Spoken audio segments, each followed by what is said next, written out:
अब बात करते हैं चित्रा नक्षत्र की। चित्रा नक्षत्र का स्वामी मंगल होता है और इसमें अगर सूर्य की उपस्थिति हो और उस पर चंद्र की दृष्टि आ रही हो तो ऐसा व्यक्ति जल से संबंधित व्यापार से अपनी आजीविका को चलाएगा। उसे कुटुंब की अधिकांश स्थितियाँ उस पर निर्भर रहती हैं। यदि मंगल की दृष्टि आ जाए तो ऐसा व्यक्ति शक्तिशाली होता है और अपने बल पर धन कमाता है। यदि बुद्ध की दृष्टि हो तो ऐसा व्यक्ति सुंदर, बुद्धिमान, ग्रंथकार बनता है। गुरु की दृष्टि आने पर ऐसा व्यक्ति शासन और सत्ता के करीब रहता है तथा उनसे आर्थिक दृष्टि से लाभान्वित होता रहता है। शुक्र की दृष्टि आने पर ऐसा व्यक्ति को कमाऊ पत्नी मिलती है। ऐसा व्यक्ति राजनीति में सक्रिय रहता है। शनि की दृष्टि आने पर ऐसा व्यक्ति महाकृपण, अपने से अधिक आयु की स्त्री से विवाह करने वाला, कम संतान वाला होता है। यदि सूर्य की चित्रा नक्षत्र के प्रथम चरण में उपस्थिति हो तो ऐसा व्यक्ति शिल्पी होता है। पत्नी का प्रभाव उस पर रहता है। यदि व्यक्ति धनवान एवं संपन्न रहता है तो उस पर कई सारी सुविधाएं उसको प्राप्त होती हैं, जिसमें भवन की, वाहन की और अन्य सेवकों की सुविधाएं भी उसको प्राप्त होती हैं। यदि लग्न स्वाति का हो, मघा या अश्लेषा नक्षत्र में हो तो जातक अपनी पैतृक संपत्ति का दुरुपयोग करता है।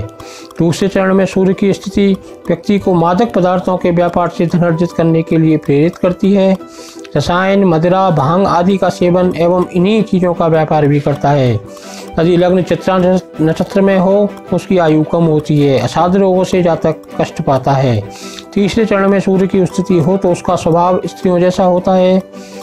ऐसा व्यक्ति उच्च विद्या प्राप्त, दूसरों को उपदेश देने वाला एवं पूजा पाठ करने वाला भी होता है।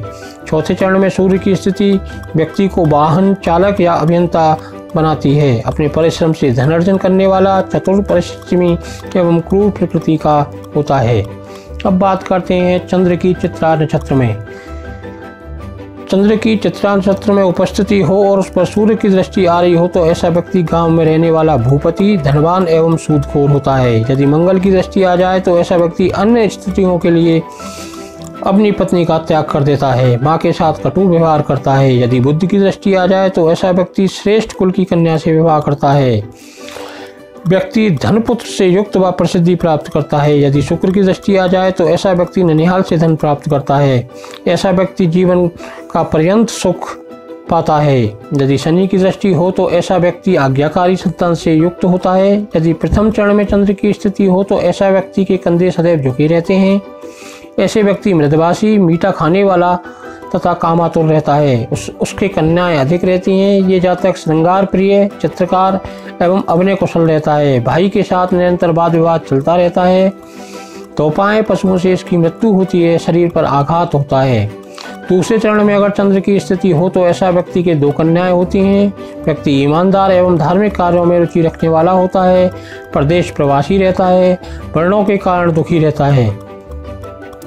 बचपन में आयु के चौथे पांचवें वर्ष तक जातक को कई प्रकार के कष्ट रहते हैं। तीसरे चरण में चंद्र की स्थिति हो तो ऐसा व्यक्ति शास्त्रों का ज्ञाता, न्यायप्रिय, बुद्धिमान एवं शांत स्वभावी लेकिन कुटिल बुद्धि का होता है। शरीर में दाह, शोथ जैसे रोग होते हैं। थोड़े में संतोष मानता है। ऐसा व्यक्ति क्रोधी, वायु एवं कफ का रोगी होता है। गले या जीभ में पीड़ा रहती है। पुरुष व्यक्ति पिता के लिए एवं स्त्री व्यक्ति माता के लिए कष्टकारक होते हैं। चौथे चरण में चंद्र की स्थिति हो तो ऐसा व्यक्ति दान पुण्य करने वाला, भ्रमणशील, व्यापार करने वाला, माता पिता व गुरु भक्त होता है। उसे अनेक प्रकार के कष्ट सहने पड़ते हैं। अब बात करते हैं मंगल ग्रह की चित्रा नक्षत्र में। मंगल चित्रा नक्षत्र में हो और उस पर सूर्य की दृष्टि आ रही हो तो ऐसा व्यक्ति साहसी व वन्य प्रदेशों में रहने वाला होगा। स्त्रियों से वह घृणा करता है लेकिन वेश्यागामी होता है। यदि उस पर चंद्र की दृष्टि आ जाए तो अपनी माता का अनादर करता है। कई कठिनाइयाँ झेलनी पड़ती हैं। यदि बुद्ध की दृष्टि हो तो ऐसे व्यक्ति के पास अल्प धन एवं कम संतान होती है। गुरु की दृष्टि आने पर ऐसा व्यक्ति मित्र प्रेमी, बादनंत में रस लेने वाला होता है। शुक्र की दृष्टि होने पर ऐसा व्यक्ति सत्ता से पद प्राप्त कर लेता है। सेना में बड़ा अधिकारी होता है। शनि की दृष्टि आने पर ऐसा व्यक्ति भ्रष्ट एवं कुसंगति होता है। मंगल की प्रथम चरण में उपस्थिति हो और उस पर सूर्य, चंद्र, बृहस्पति की दृष्टि हो तो ऐसा व्यक्ति 5वें वर्ष में भय रखता है। उसे अपचन, शीत ज्वर का कष्ट सहना पड़ता है। दूसरे चरण में मंगल की स्थिति व्यक्ति को तीखा बोलने वाला बनाती है। उसे दस्त हैजा पड़ने से पीड़ा रहती है। तीसरे चरण में मंगल की स्थिति व्यक्ति को संपत्ति जातक के पास रखती है।